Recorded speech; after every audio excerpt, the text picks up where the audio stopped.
Hello students, good afternoon. आपका DSEJ home classes में स्वागत है। आज का टॉपिक है हमारा, हमने आज जो टॉपिक चुना है उसका नाम है क्लोरोप्लास्ट। अब क्लोरोप्लास्ट क्या होता है? अगर मैं बात करूं क्लोरा की, तो क्लोरो को मतलब होता है ग्रीन और प्लास्ट का मतलब होता है लिविंग। मतलब क्लोरोप्लास्ट ग्रीन बॉडीज हैं जो प्लांट सेल के साइटोप्लाज्म में होती हैं। इनको हम site of photosynthesis in plants भी बोलते हैं। इनका काम है फोटोसिंथेसिस करना। ये क्लोरोप्लास्ट है। तो अगर मैं बात करूं साइज की क्लोरोप्लास्ट की, तो क्लोरोप्लास्ट जो है ये वेरी करता है इसका size from species to species. अगर मैं हायर प्लांट की बात करूं तो ये 4 से 5 माइक्रोन इसकी लेंथ होती है और 1 से 3 माइक्रोन जो है इसका थिकनेस होती है। अब नंबर ऑफ क्लोरोप्लास्ट एक सेल में कितने होते हैं ये भी वेरी करता है फ्रॉम प्लांट टू प्लांट। अगर मैं प्लांट सेल्स की बात करूं तो प्लांट सेल में ये तकरीबन कांस्टेंट रहते हैं। अगर हायर प्लांट्स की बात करूं तो इसमें 20 से 40 क्लोरोप्लास्ट पर सेल जो है वो प्रेजेंट होते हैं। अगर हम एल्गल सेल की बात करें तो एल्गल सेल में क्या होता है कि एल्गल सेल में थोड़े बहुत जो लार्ज हैं वो प्रेजेंट होते हैं या एक प्रेजेंट होगा क्लोरोप्लास्ट। तो जितने भी ग्रीन प्लांट्स हैं, जैसे ग्रीन स्टेम्स हैं, हमारे अनराइपन्ड फ्रूट्स हैं, सब में क्लोरोफिल जो है वो प्रेजेंट होता है। लेकिन इन सब में से लीव्स जो हैं ये major site of photosynthesis in plants कहलाते हैं, क्योंकि जो फोटोसिंथेसिस होती है वो इन लीव्स में ही प्रेजेंट होती है, लीव्स में ही होती है। क्लोरोप्लास्ट जो है ये आपको किन सेल्स में मिलता है? ये मिलता है आपको मिजोफिल सेल्स में। जैसे मिजोफिल सेल कौन सा है? मिजोफिल सेल होता है ये लीव के इंटीरियर में एक टिश्यू होता है इस लीफ में, जिसको हम मिजोफिल सेल बोलते हैं। ये यहाँ पे दिखाया गया है, ये मिजोफिल सेल है। अगर हम इसको यहाँ से जूम करके देखें तो ये मिजोफिल सेल है। तो अब क्या होता है कि कार्बन डाइऑक्साइड जो है वो एंटर होती है लीफ के अंदर और ऑक्सीजन जो है यहां से एग्जिट या एक्सक्रीट करती है जो छोटे छोटे माइक्रोस्कोपिक पोर्स होते हैं इन लीव्स के ऊपर, जिनको हम स्टोमेटा बोलते हैं। तो उनके थ्रू ये छोटे छोटे पोर्स दिखाए गए हैं। तो इनके थ्रू जो है कार्बन डाइऑक्साइड एंटर होती है लीव में और ऑक्सीजन बाहर निकलती है, एक्सक्रीट होती है। तो उन छोटे पोर्स को हम बोलते हैं स्टोमेटा। वाटर जो है वो एब्जॉर्ब करती हैं, रूट्स के थ्रू एब्जॉर्ब होगा और वो पहुंचेगा लीव्स तक। कैसे पहुंचेगा? थ्रू वेन्स, जिसको हम बोलते हैं जाइलम, जिसको हम बोलते हैं। तो जाइलम के थ्रू जो रूट्स पानी एब्जॉर्ब करती हैं वो लीव्स तक पहुंचता है। इसी तरह जो शुगर सिंथेसाइज होती है लीव में, वो भी एक्सपोर्ट करनी होती हैं किसको? रूट्स को, या जितने भी नॉन फोटोसिंथेटिक पार्ट्स हैं प्लांट के, उन तक वो सारी चीजें, जैसे ग्लूकोज सिंथेसाइज हो गया, मैन्युफैक्चरिंग हो गई, तो वो सारी चीजें जो है वो रूट और नॉन फोटोसिंथेटिक पिगमेंट जितने भी हैं उन तक पहुंचना चाहिए। तो उनको पहुंचाने का काम करता है, उसको हम बोलते हैं फ्लोइंग। फ्लोइंग। अगर हम स्ट्रक्चर की बात करें क्लोरोप्लास्ट की, तो क्लोरोप्लास्ट का जो स्ट्रक्चर है ये 2 यूनिट मेम्ब्रेन से बना हुआ है, जिसको हम बोलते हैं, एक को हम ये बोलते हैं आउटर मेम्ब्रेन, ये वाली जो बाहर से मेम्ब्रेन है इसको हम बोलेंगे आउटर मेम्ब्रेन, और एक अंदर से है जिसको हम बोलेंगे इनर मेम्ब्रेन। ठीक है। अब इन दो मेम्ब्रेन्स को आपस में एक स्पेस जो है वो सेपरेट कर रही है। ये बीच में जो बिल्कुल ग्रीन सी है, येलोज के बीच में जो ग्रीन सी स्पेस है, ये इन दोनों मेम्ब्रेन्स को आपस में सेपरेट कर रही है, जिसको हम बोलते हैं पेरिप्लास्टिडल स्पेस, या हम इसको इंटरमेम्ब्रेन स्पेस भी बोलते हैं। ये जो स्पेस है ये वाटरी फ्लूइड से जो है वो भरी होती है। और हर मेम्ब्रेन, चाहे वो आउटर मेम्ब्रेन है या इनर मेम्ब्रेन है, इसकी अगर हम थिकनेस की बात करें तो 40 से 60 एंगस्ट्रॉम तक इसकी थिकनेस जो है वो होती है। ये जो इनर और आउटर मेम्ब्रेन है ये किससे बनी होती है? ये प्रोटीन और लिपिड से बनी होती है। अगर हम मैं अब बात करूं इंटीरियर ऑफ द क्लोरोप्लास्ट, तो इंटीरियर जो क्लोरोप्लास्ट का है वो भरा होता है कोलाइडल सब्सटेंस से, जिसको हम बोलते हैं मैट्रिक्स या जिसको हम बोलते हैं स्ट्रोमा। जो भी ये बिल्कुल ग्रीन अंदर फ्लूइडी पोर्शन है उसको हम बोलते हैं स्ट्रोमा। इसी तरह इसमें क्या होता है, अब स्ट्रोमा में इसमें आपको सर्कुलर डबल स्टैंडर्ड डीएनए मिलेगा, ये डीएनए है। अच्छा, इसी तरह आपको 70S राइबोसोम मिलेंगे, राइबोसोम्स भी इसमें प्रेजेंट होते हैं जो प्रोटीन सिंथेसिस का काम करते हैं। बहुत सारी इसमें आपको एंजाइम्स मिलेंगी। अच्छा, और स्टार्च ग्रैन्यूल्स भी आपको इसमें मिलेंगे। ये स्टार्च ग्रैन्यूल्स भी आपको स्ट्रोमा या जो क्लोरोप्लास्ट का मैट्रिक्स होता है उसके अंदर मिलते हैं। अब अगर मैट्रिक्स में देखें तो इसमें close flattened sac like structures हैं, मतलब क्लोज्ड हैं, फ्लैट है, सैक लाइक स्ट्रक्चर जो ये वाले हैं। सैक मैंने आपको पहले ही पिछले लेक्चर में बोला कि एक बैग लाइक होता है, जैसे इसमें कुछ भरा होता है, तो ये सैक लाइक स्ट्रक्चर होते हैं। ये वाला जो सिंगल वाला यहाँ पे दिख रहा है तो इसको हम बोलते हैं थाइलाकाइड। क्या बोलते हैं इसको? हम बोलते हैं, एक को हम बोलते हैं थाइलाकाइड। तो 10 से लेके 100 थाइलाकाइड जो हैं वो एक दूसरे के ऊपर अरेंज होते हैं, जैसे एक स्टैक सा बना होता है, जिसको इस पूरे को, इस ढेर को हम पूरे बोलते हैं, इसको हम बोलते हैं ग्रेनम। जैसे हम काइन्स लेते हैं, 5 का काइन्स ले लो आप, तो जो 5 का एक काइन है मान लो वो हमारा थाइलाकाइड है, ठीक है।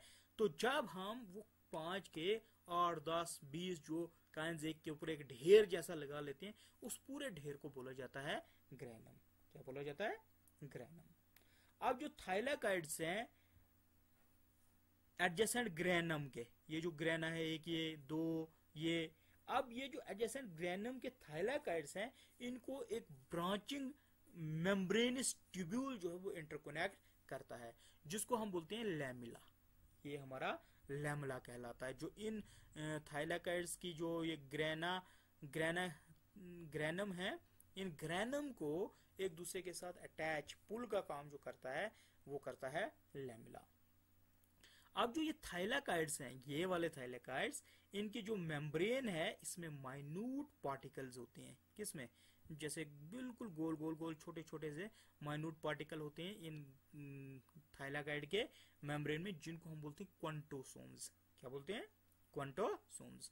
अब ये क्वांटोसोम जो है ये बना होता है जिसमें 230 क्लोरोफिल मॉलिक्यूल्स होते हैं और 48 कैरोटीनाइड्स इसमें प्रेजेंट होते हैं। मतलब क्लोरोफिल और कैरोटीनाइड पिगमेंट से इसके जो मेम्ब्रेन पे वो प्रेजेंट होते हैं।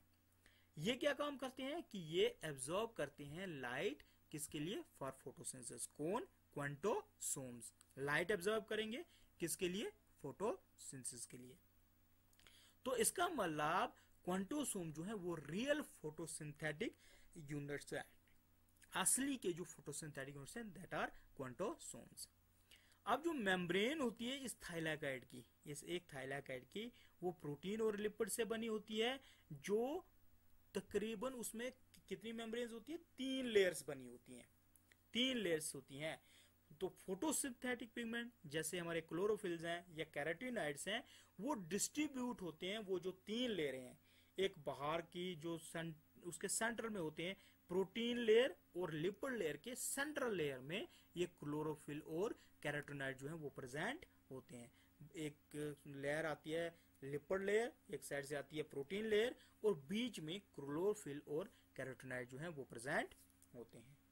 अब हम इसकी केमिकल कंपोजिशन की अगर बात करें तो केमिकल कंपोजिशन क्या है इसकी? अगर मैं केमिकल कंपोजिशन की बात करूं तो ये प्रोटीन्स, लिपिड्स इसके अंदर हैं, कार्बोहाइड्रेट्स हैं, डीएनए हैं, आरएनए हैं, कैरोटीनॉइड्स हैं, क्लोरोफिल और मिनरल, ये सारी चीजों से बना होता है। तो प्रोटीन जो है वो तकरीबन 35 से 55% तक प्रेजेंट होती हैं। इसी तरह लिपिड्स जो हैं वो 20 से 30% प्रेजेंट होती हैं। कार्बोहाइड्रेट्स जो हैं ये वेरिएबल है, कोई क्वांटिटी नहीं होती है इसकी, कुछ वेरिएबल टाइप में है। डीएनए जो है वो 0.5% है, आरएनए 3 से 4% प्रेजेंट होते हैं, क्लोरोफिल 9% होते हैं, और जो कैरोटीनॉइड्स हैं वो हमारे 4.5% प्रेजेंट होते हैं क्लोरोप्लास्ट के अंदर। अब अगर हम इसके फंक्शंस की बात करें, क्लोरोप्लास्ट के। तो इसका फंक्शन जो है वो है सबसे पहला है प्रोटीन की सिंथेसिस करना। जैसा कि आपको पता है क्लोरोप्लास्ट में डीएनए प्रेजेंट है, राइबोसोम्स प्रेजेंट हैं। तो राइबोसोम जो हैं ये बिल्डिंग ब्लॉक हैं प्रोटीन्स के। तो राइबोसोम क्या करते हैं, सिंथेसिस करते हैं प्रोटीन्स की। ठीक है, इसी तरह दूसरा जो काम है इसका फंक्शन जो है वो है स्टार्च स्टोरेज। क्लोरोप्लास्ट जो है वो टेम्परेली स्टार्च को स्टोर करते हैं during day time in the pyrenoids, जो स्टार्च फॉर्मिंग ऑर्गेनेली है। डे टाइम के लिए टेम्परेरी तौर पर वो स्टार्च को क्या करते हैं, स्टोर करते हैं। और रात के टाइम क्या होता है कि ये जो स्टार्च है ये ट्रांसफर हो जाती है उन रीजन्स के लिए जहां पे ग्रोथ और स्टोरेज होती है। मतलब the starch is transfer to grains to regions of growth और स्टोरेज, जहां स्टोरेज होती है और जहां पे ग्रोथ होती है उन रीजन के लिए स्टार्च जो है वो ट्रांसफर हो जाती है।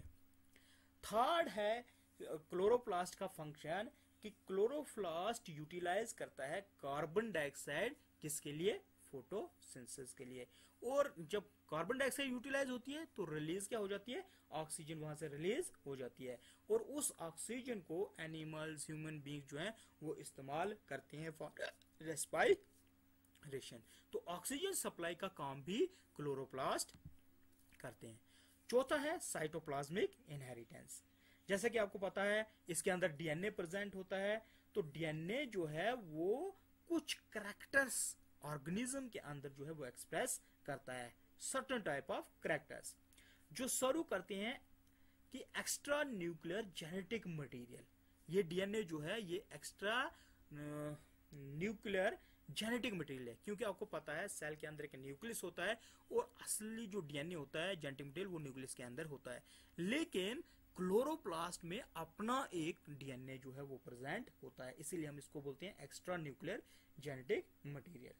तो जो ट्रांसमिशन ऑफ करैक्टर्स हैं जो ये एक्स्ट्रा न्यूक्लियर डीएनए करता है उसको हम बोलते हैं साइटोप्लाज्मिक इनहेरिटेंस। तो जब डीएनए प्रेजेंट है तो ये इसका मतलब कि साइटोप्लाज्मिक इनहेरिटेंस इसमें होगी। और पांचवा जो इंपॉर्टेंट काम है क्लोरोप्लास्ट का वो है फोटोसिंथेसिस करना। फोटोसिंथेसिस जो है ये क्या है कि एक बहुत ही इंपॉर्टेंट बायोलॉजिकल प्रोसेस है जो क्लोरोप्लास्ट में होता है। अब फोटोसिंथेसिस के दौरान क्या होता है कि ऑर्गेनिज्म मैन्युफैक्चरिंग करते हैं कार्बोहाइड्रेट्स की, जिसको हम क्या बोलते हैं, ग्लूकोज बोलते हैं। अब उसमें हेल्प क्या लेता है ये, with the help of chlorophyll, जिसमें लाइट का इस्तेमाल किया जाता है, कार्बन डाइऑक्साइड का इस्तेमाल हो रहा है और वाटर का इस्तेमाल हो रहा है। और हमारे पास यहाँ पे मैन्युफैक्चरिंग हो रही है किसकी, ग्लूकोज की, कार्बोहाइड्रेट की, प्लस रिलीज हो रही है ऑक्सीजन हमारे पास। तो कार्बन डाइऑक्साइड, वाटर का इस्तेमाल किया with the help of chlorophyll by using light. तो ये क्या मैन्युफैक्चर कर रहा है, कार्बोहाइड्रेट, ग्लूकोज मैन्युफैक्चर कर रहा है और ऑक्सीजन की जो है वो मैन्युफैक्चरिंग, यहाँ पे ऑक्सीजन रिलीज हो रही है। तो फोटोसिंथेसाइजिंग जो ऑर्गेनिजम्स हैं उनको हम बोलते हैं फोटो ऑटोट्रॉप्स। दो स्टोर्ड अप जो फोटोसिंथेटिक प्रोडक्ट है ये मेन फूड है एनिमल्स के लिए। स्टोर्ड अप फोटोसिंथेटिक प्रोडक्ट जो होता है, फोटोसिंथेसिस का जो प्रोडक्ट है वो जो है वो मेन प्रोडक्ट है, मेन फूड प्रोडक्ट है एनिमल्स का। तो ये था हमारा पूरा क्लोरोप्लास्ट जो एक ऑर्गेनेली है, एक बहुत ही इंपॉर्टेंट विटल ऑर्गेनेली है सेल की, जो जिसको हम साइट ऑफ फोटोसिंथेसिस बोलते हैं। मतलब फोटोसिंथेसिस प्लांट्स में जो खाना बनाने का काम है वो कौन करता है, वो क्लोरोप्लास्ट ही करता है। तो बच्चों ये था हमारा क्लोरोप्लास्ट। और अब एक दो जो हमारी सेल कंपोनेंट हैं वो रही हैं, वो भी हम नेक्स्ट लेक्चर्स में कंप्लीट करेंगे। शुक्रिया।